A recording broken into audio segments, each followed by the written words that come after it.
The value of gold is not a social convention or a historical accident. Its foundation lies in the objective, measurable properties of this metal, which have shaped its unique status. The first and foremost factor is its rarity, which is cosmic in scale. Almost all gold on Earth is of extraterrestrial origin.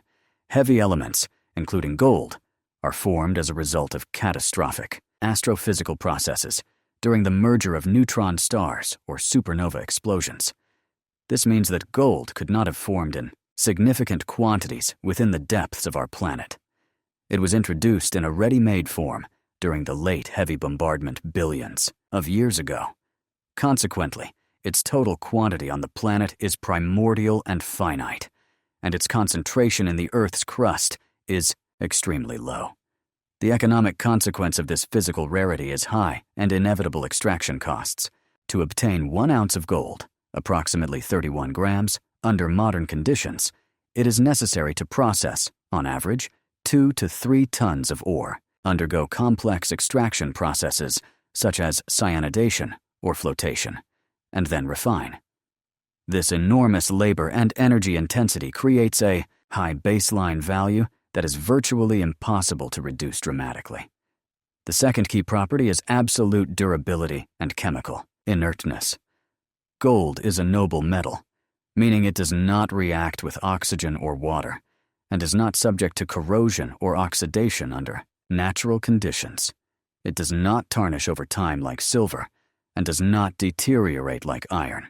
This makes it an eternal store of value. A gold artifact buried for millennia will be found virtually unchanged.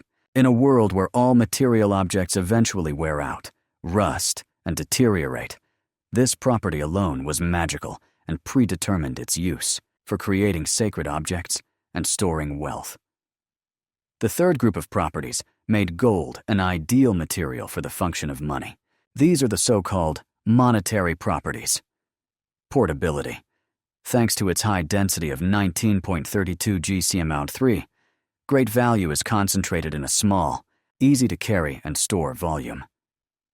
Divisibility. A gold bar can be melted and divided into any number of smaller pieces, for example, into coins, without losing the properties and value of each piece, which is critical for settlements of various scales. Homogeneity. High-grade gold is the same anywhere in the world, unlike commodities, whose quality can vary. Recognizability. Gold has a unique, incomparable color and characteristic luster. It is easily distinguished visually. Furthermore, it can be tested in the field for density. It is significantly heavier than most counterfeits, and malleability. It is soft and yields to biting, which was a simple test in ancient times. These properties combined made it an ideal medium of exchange, a measure of value, and a store of value, superior to livestock, shells, salt, or furs. Finally, its utilitarian and industrial value cannot be ignored, which exists independently of its financial role. Gold is the best conductor of electricity after silver, and unlike silver, it does not oxidize. This makes it an indispensable material for critical contacts and connectors in high-precision electronics, from smartphones and computers to spacecraft navigation systems, where reliability is more important than price. Its extreme ductility, 1 gram can be drawn into a wire over 2.5 kilometer long, and its ability to be rolled into ultra-thin, tear-resistant foil find application in engineering and design. Its biological inertness allows it to be used in dentistry and implantology. Thus, even if we imagine a hypothetical collapse of the financial system, gold would retain significant value due to its real-world utility in high-tech industries. The result of this combination of properties is an asset with unprecedented characteristics. Its supply is limited and increases only with great effort and expense. It is eternal, functionally suitable for use as money, and possesses intrinsic industrial value. This objective foundation, created by nature, became the unshakable foundation upon which the historical, economic, and psychological superstructures of gold's value were subsequently built. But if we consider gold's natural properties, they were merely the foundation upon which millennia of human history have erected the unshakable edifice of its value. This process was not linear, but convergent. Civilizations developing in isolation independently arrived at the same conclusion, distinguishing gold from all other substances. Its sacralization, a direct consequence of its physical properties, was primary. Its indestructibility and solar brilliance in pre-scientific times clearly indicated its divine nature. In ancient Egypt, it was considered the flesh of the gods, particularly the sun god Ra, and was the pharaoh's monopoly, symbolizing his immortality, hence the golden masks, sarcophagi, and funerary jewelry. In South America, the Incas called gold the sweat of the sun, and the Aztecs called it the excrement of the gods. This connection with higher powers made gold not simply precious, but a sacred material, the use of which was strictly ritualized and cemented the power of the ruling elite. However, the transition from sacred symbol to economic instrument was a key turning point. It occurred in Lydia, a small kingdom in Asia Minor, in the 7th century BC. There, at the crossroads of trade routes, a pressing need for a standardized medium of exchange arose. The minting of the first coins, first from electrum and then from gold, bearing the state seal, was a brilliant solution. Now, value was determined not by the weight on the scales in each individual transaction, but by the authority of the royal seal. This dramatically reduced transaction costs, accelerated trade, and laid the foundations for a monetary economy. The idea was so effective that it was immediately adopted by neighboring Greek city-states and the Persian Empire. Alexander the Great, having conquered the Persian treasuries, flooded the Mediterranean economy with gold, making it a universally recognized unit of measurement. Rome picked up the baton, introducing the gold aureus and then the solidus, which became a benchmark of stability for centuries. The fall of the Roman Empire clearly demonstrated the main point. Empires collapse, but the value of the gold they accumulated does not. It merely flowed from one vault to another, financing new rulers. In the Middle Ages, despite the formal predominance of silver in daily transactions, gold remained the metal of kings, popes, and international trade. The Florentine florin and Venetian ducat, minted from high-grade African gold, became the trusted currencies of all of Europe, fueling the growth of banking. The Age of Discovery gave the history of gold a global and often bloody scale. The discovery of the New World turned into its total plunder. Streams of gold from Mexico and Peru, minted by slave labor, poured into Europe via Spain. The consequences were twofold. On the one hand, this triggered a price revolution, long-term inflation, as the quantity of metal increased sharply while the volume of goods remained unchanged. This undermined the Spanish economy, but stimulated the development of capitalism in Northern Europe. On the other hand, it finally, on a global scale, established gold as the only true global monetary standard. All significant states now measured their wealth by their gold reserves. The apogee of this logic came in the 19th century and the era of the classical gold standard.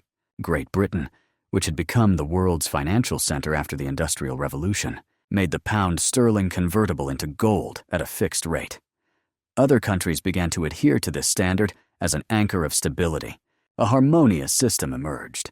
International settlements were conducted in gold, exchange rates were fixed, and each country's domestic money supply was strictly limited by its gold reserves. This created unprecedented discipline, curbed inflation, and facilitated the explosive growth of global trade and investment. However, the system was rigid and vulnerable during periods of crisis, which led to its collapse during the interwar period. The final break between monetary systems and gold occurred in 1971, when U.S. President Richard Nixon abolished the direct convertibility of dollars into gold for foreign governments under the Bretton Woods system. This would seem to have relegated gold to the status of a mere commodity, but the opposite occurred. Freed from its fixed price, gold found a new role. It became a sovereign hedge, a safe haven in a turbulent sea of fiat currencies. Its price became a barometer of global uncertainty, soaring during financial crises in 2008, geopolitical upheavals, and periods of high inflation. In the 21st century, central banks in developing countries such as China, India, and Turkey have been actively increasing their gold reserves to reduce their dependence on the dollar and strengthen their financial sovereignty. Thus, gold's historical path is not a straight line, but a spiral, from sacred symbol to minted coin, from coin to the foundation of the global gold standard, and after the collapse of the latter, to the status of a non-systemic, yet universally recognized reserve asset and safe haven. Each historical layer, religious, political, economic, geopolitical, did not erase the previous ones, but rather built upon them, only strengthening the cumulative weight and legitimacy of gold as an embodiment of value. Its history is, in essence, the history of the very idea of reliable wealth, materialized in physical form, outliving all the civilizations that created it. Objective properties and historical inertia would be insufficient without a third, perhaps most powerful force, the force of human psychology and culture. The value of gold was internalized, that is, assimilated at a deep, often unconscious level, becoming part of the collective worldview. This process began with its initial sacralization, discussed earlier, but did not stop there. The archetype of gold as the highest good, absolute purity, and incorruptible essence permeated fundamental layers of human creativity, mythology, folklore, and religion. In Greek myths, the golden fleece was the object of the Argonaut's quest, a symbol of legitimate royal power and prosperity. In the Christian tradition, gold was associated with divine light, incorruptibility, and the kingdom of heaven, which explains its use in decorating altars, icons, and temple domes. In the fairy tales and epics of virtually all peoples, gold serves as a universal reward, ransom, magical material, or a sign of chosenness. This centuries-long cultural conditioning has created a strong neural connection in the mind. Gold equals success, divine protection, and overcoming death.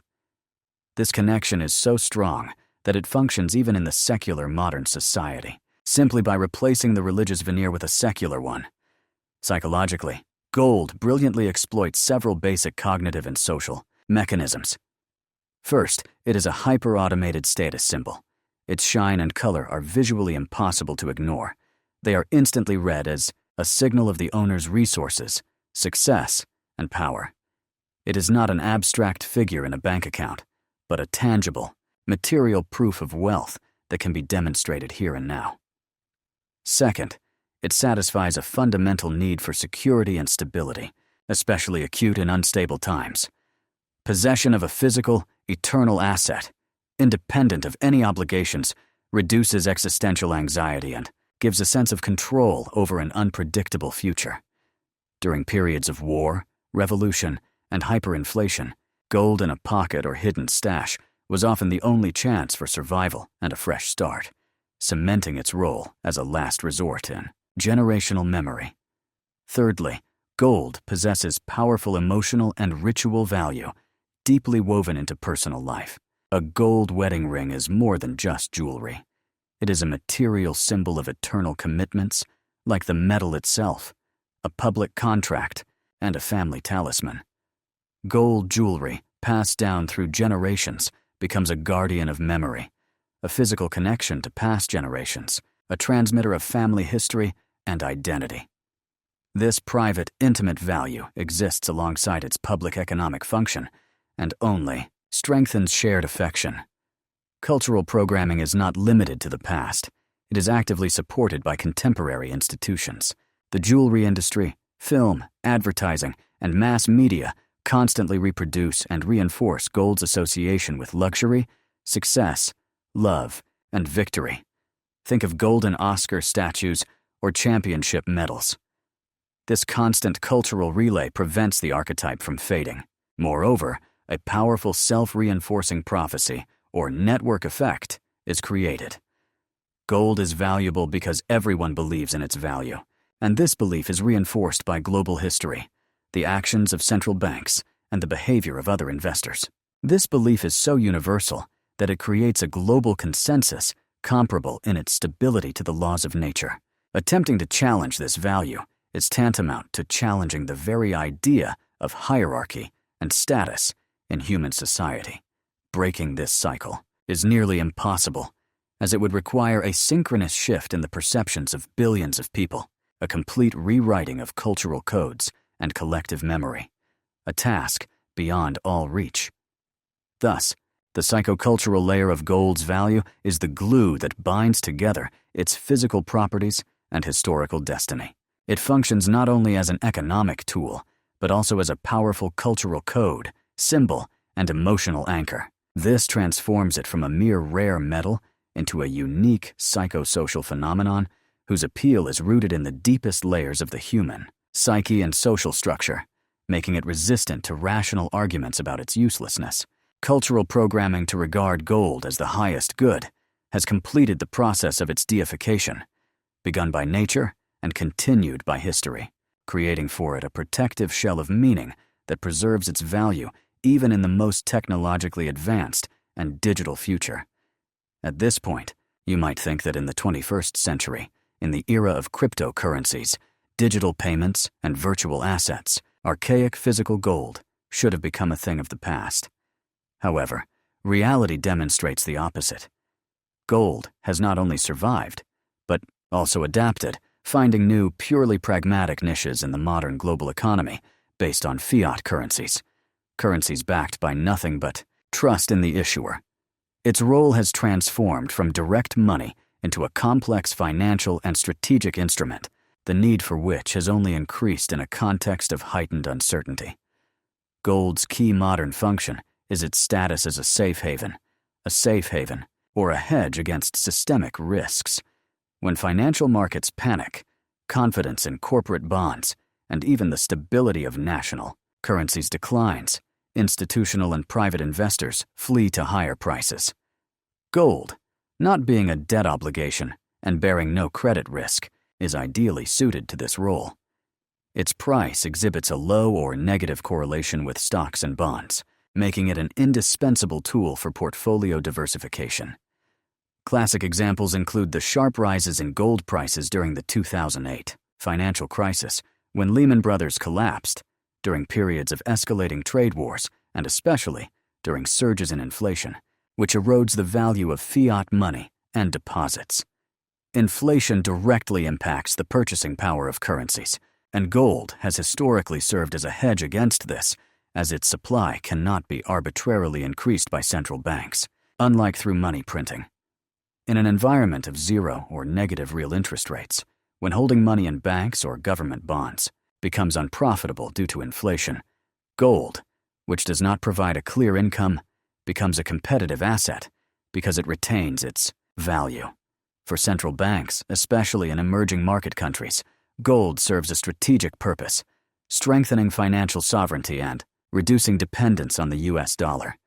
By building up their gold reserves, countries such as China, Russia, India, and Turkey are achieving several objectives simultaneously. They diversify their international reserves, which traditionally consist of dollars, euros, and other currencies, protecting them from exchange rate fluctuations. They mitigate political risks, as physical gold held domestically cannot be frozen or confiscated under international sanctions, unlike assets held in foreign banks. Furthermore, a significant gold reserve enhances confidence in the national currency internationally and serves as an important psychological signal of the country's financial stability. The policy of central banks to become net buyers of gold, observed since 2010, is not short-term speculation, but a structural shift in the global financial architecture, a move toward a multipolar reserve system. At the same time, gold has become a fully fledged, highly liquid financial instrument, available for trading 24 hours a day on global exchanges. Investors today have access to gold in a variety of ways. Direct ownership of gold bars and coins satisfies the need for a physical asset outside the banking system. Exchange-traded funds, ETFs, such as the SPDR Gold Trust, allow gold investment without the hassle of storage and allow trading like a stock. Futures contracts on commodity exchanges provide speculation and hedging opportunities for major players. Unallocated metal accounts in banks offer a compromise. This financialization of gold has, on the one hand, made it an integral part of global capital markets, but on the other, it has created new risks of short-term volatility due to the actions of algorithmic traders and funds. Parallels are often drawn between gold and Bitcoin, calling the latter digital gold. Indeed, they share similarities: limited supply, decentralization, and perception as an alternative to traditional fiat systems. However, fundamental differences remain critical. Gold has a millennia-long history as a store of value and is recognized by all governments as a reserve asset. Its value is independent of electricity and internet access, making it an absolute asset in the face of a complete infrastructure collapse. Unlike Bitcoin, gold has significant industrial and consumer value, which shapes its value floor even apart from speculative demand. Most importantly, gold enjoys unprecedented institutional support in the form of central banks, which are net buyers of it, while regulatory attitudes toward crypto assets remain uncertain and often hostile. Gold has stood the test of time in hundreds of crises, while Bitcoin has only stood the test of time in a few, and its long-term sustainability as a safe haven has yet to be proven. Thus, in the modern economy, gold serves a triple function: as an insurance policy against crises and inflation, a strategic geopolitical asset for states, and a highly liquid financial instrument for investors. Its enduring value in the digital age is explained not by nostalgia, but by cold calculation. In a world where the main risks are currency devaluations, geopolitical instability, and systemic financial shocks, gold offers a unique combination of attributes that cannot be replicated digitally: physical, non-systemic preservation, absolute global liquidity, and a complete absence of counterparty risk. This makes gold not a relic, but a modern, sought-after, and technologically advanced asset whose pragmatic utility only confirms and reinforces its historical value, ensuring its place in any disciplined investment portfolio or government treasury for the foreseeable future.